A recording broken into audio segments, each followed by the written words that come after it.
Jésus venait de mourir. Comme c'était le jour de la préparation, c'est-à-dire le vendredi, il ne fallait pas laisser les corps en croix durant le sabbat. D'autant plus que ce sabbat était le grand jour de la Pâque. Aussi, les Juifs demandèrent à Pilate qu'on enlève les corps après leur avoir brisé les jambes. Les soldats allèrent donc briser les jambes du premier, puis de l'autre homme crucifié avec Jésus. Quand ils arrivèrent à Jésus, voyant qu'il était déjà mort, ils ne lui brisèrent pas les jambes. Mais un des soldats, avec sa lance, lui perça le côté. Et aussitôt, il en sortit du sang et de l'eau. Celui qui a vu rend témoignage, et son témoignage est véridique. Et celui-là sait qu'il vit vrai, afin que vous aussi, vous croyiez. Cela, en effet, arriva pour que s'accomplisse l'Écriture, aucun de ces os ne sera brisé. Un autre passage de l'Écriture dit encore, « Ils lèveront les yeux vers celui qu'ils ont transpercé. »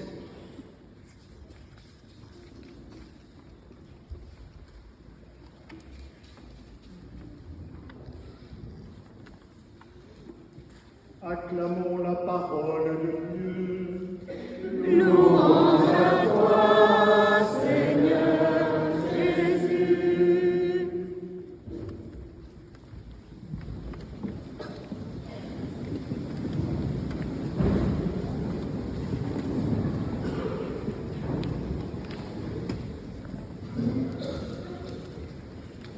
Les lectures que nous venons d'entendre ne sont pas celles habituelles de dimanche, mais ce sont celles de la fête du Sacré-Cœur de Jésus, qui a été célébrée vendredi dernier, de jour.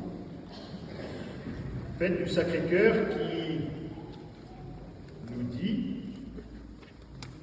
qu'est-ce que ça veut dire que l'amour de Dieu pour nous.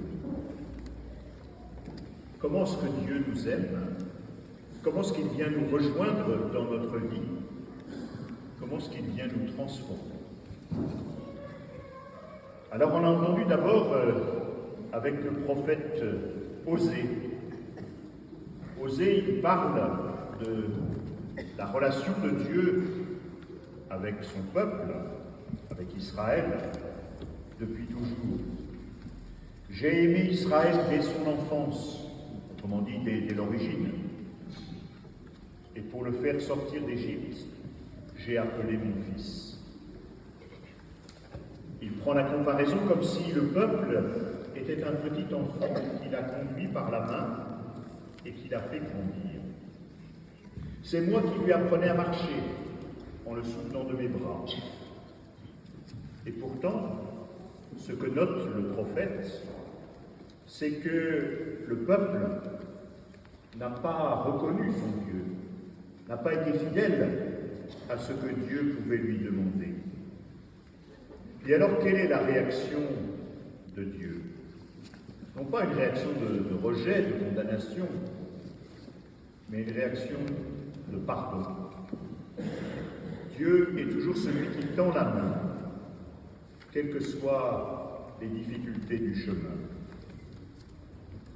Il n'a pas compris que je venais à son secours. Je le guidais avec humanité par des liens d'amour. Je le traitais comme un nourrisson qu'on soulève tout contre sa joue. Je me penchais vers lui pour le faire manger. Ils ont refusé de revenir à moi. Est-ce que je vais les livrer au châtiment? S'interroge le prophète. Non, je n'agirai pas selon la colère. Je ne détruirai pas Israël. Je ne viens pas pour exterminer. Je suis Dieu et non pas homme.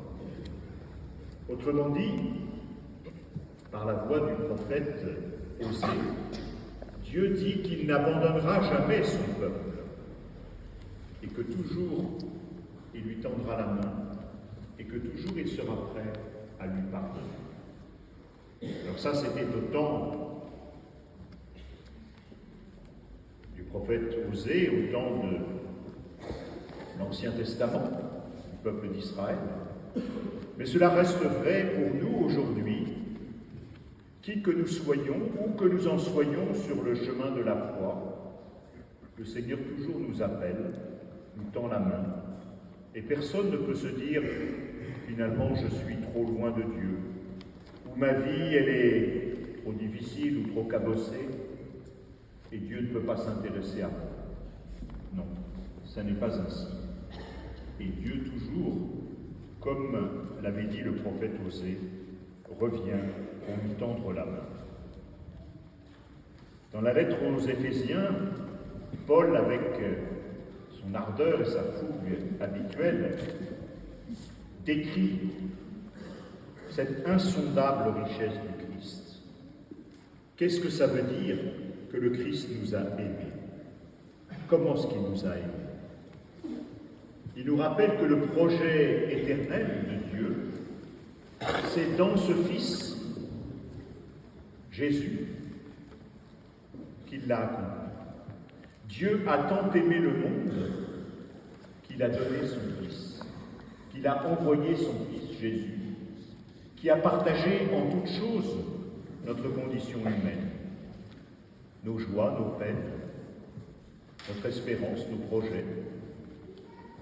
Jésus n'est pas seulement un homme parmi les hommes, il est le Fils de Dieu fait homme.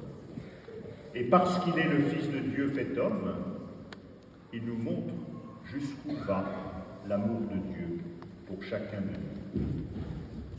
Alors saint Paul peut dire, ben oui, que le Christ habite en vos cœurs par la foi. Autrement dit,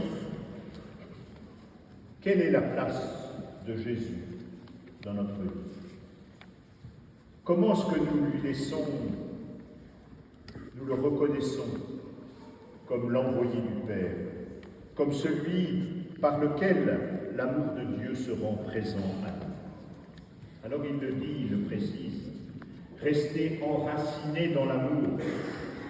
L'amour, ce n'est pas seulement un vague sentiment ou de belles idées. L'amour, c'est la rencontre du Christ. C'est savoir que Jésus est celui qui donne sens à notre vie. Que Jésus est celui qui nous révèle le vrai visage de Dieu. Dieu n'est pas seulement le Créateur, le Tout-Puissant. Il est celui qui nous a aimés et qui nous aime jusqu'à nous donner son propre Fils.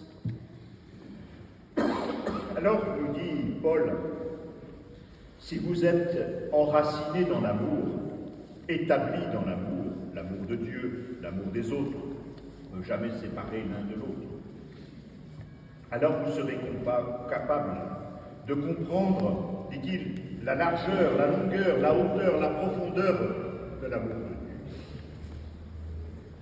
de Dieu. Vous connaîtrez ce qui surpasse toute connaissance, l'amour du Christ. Vous serez comblés jusqu'à entrer dans la plénitude de Dieu. Voilà cette force de l'amour du Christ que nous avons reçue tous au jour de notre baptême. Par notre baptême, le Christ nous a dit « Tu es mon enfant bien-aimé. En toi, j'ai mis tout mon amour. Je compte sur toi. » Alors les enfants qui vont être confirmés aujourd'hui, eh bien ils ont déjà reçu cette force de l'amour du Christ. Et aujourd'hui, c'est par le don de l'Esprit qu'elle va pouvoir être ravivée. Jésus nous a aimés jusqu'au bout, jusqu'au don total de sa vie. Il ne nous a pas aimés seulement par des mots, ou même en faisant le bien autour de lui, en guérissant les malades, en libérant ceux qui étaient enfermés par le mal. Il est allé jusqu'au bout, jusqu'à donner sa propre vie, jusqu'à accepter de mourir sur une croix comme le dernier des criminels. L'Évangile nous a rappelé cet épisode après la mort de Jésus. Alors qu'on veut enlever les corps de la croix, parce que c'est la fête de la Pâque qui approche et il faut se préparer. On voit que Jésus est déjà mort, donc on ne lui brise pas les jambes, mais un des soldats lui perce le côté avec sa lance.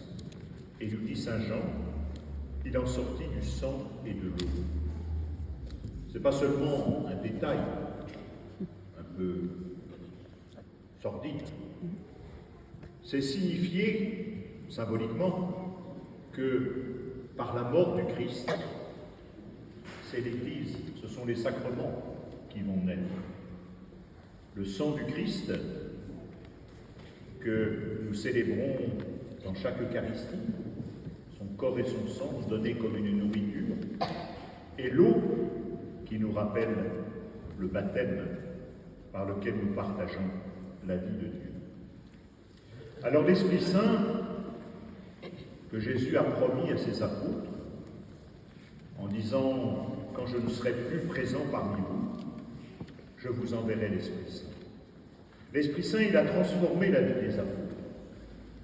Et il doit aussi transformer la vie des jeunes ou des adultes qui reçoivent le sacrement de la confirmation. Comment cela? Parce qu'il nous donne d'abord la force de la foi.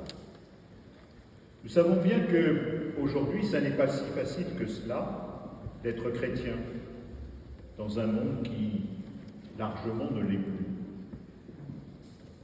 Et qu'autour de nous, peut-être, bien des gens ne comprennent pas bien, voire peut-être sont un peu moqueurs ou hostiles parfois. Il ne faut pas s'en inquiéter. Ce qui est important, c'est que le Christ soit vraiment votre ami fidèle, celui sur lequel vous pouvez compter. Et l'Esprit Saint est celui qui vous permettra d'être fort dans la foi, de pouvoir, devant les tentations, les difficultés, les échecs, les incompréhensions, tracer votre chemin, être des chrétiens adultes, responsables, capables de dire votre foi, d'en témoigner. L'Esprit Saint, c'est aussi celui qui nous unit les uns aux autres. Parce que nous savons bien que, même si la foi est toujours quelque chose de personnel, et chacun de nous, nous avons notre histoire et notre itinéraire dans la foi, ça n'est jamais quelque chose de solitaire.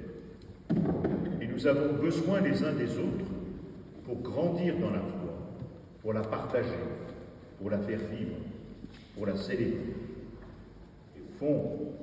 Ce matin, bien, nous en sommes l'image. Tous ceux qui sont venus pour entourer ces jeunes confirmants manifestent cette Église qui se rassemble autour de son Seigneur.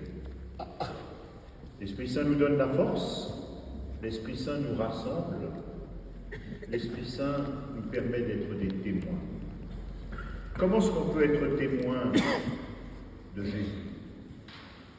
On peut être témoin par la parole, quand on nous interroge, quand on nous pose une question.